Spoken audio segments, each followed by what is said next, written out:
आज की कहानी अत्यधिक सुख सुविधा की आदत।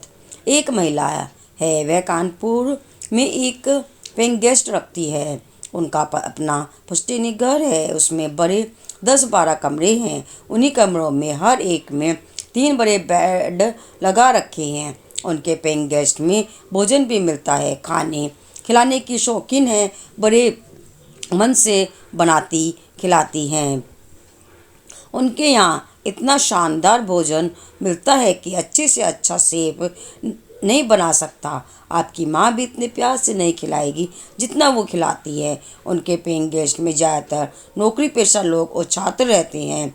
सुबह ब्रेकफास्ट और रात का भोजन तो सब लोग करते ही हैं। जिसे आवश्यकता हो उसे दोपहर का भोजन पैक करके भी देती हैं।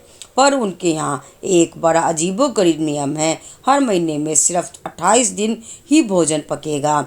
शेष 2 या 3 दिन होटल में खाओ। ये भी नहीं कि पेइंग गेस्ट की रसोई में बना लो।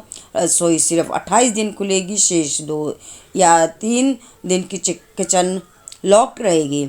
हर महीने के आखिरी दिन मैस बंद। होटल में खाओ, चाय भी बाहर जाके पी के आओ। मैंने उनसे पूछा कि ये क्यों, ये क्या अजीबोगरीब नियम है? आपकी किचन सिर्फ 28 दिन ही क्यों चलती है?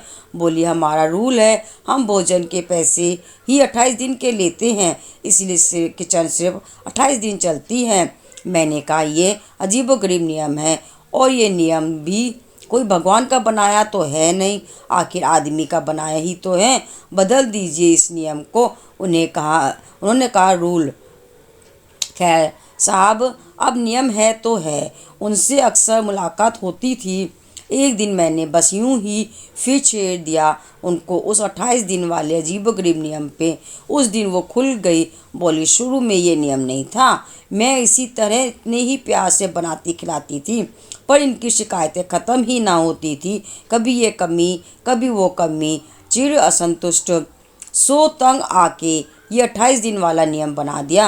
28 दिन प्यार से खिलाओ और बाकी 2 या 3 दिन बोल दो कि जाओ बाहर खाओ।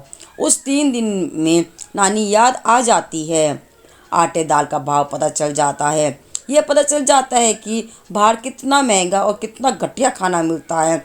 2 गुट चाय भी 15-20 रुपए की मिलती है। मेरी वैल्यू ही उनको इन 3 दिनों में पता चलती है। सो बाकी 28 दिन बहुत कायदे में रहते हैं। अत्यधिक सुख सुविधा की आदत व्यक्ति को असंतुष्ट और आलसी बना देती है। यह थी आज की कहानी, अत्यधिक सुख सुविधा की आदत।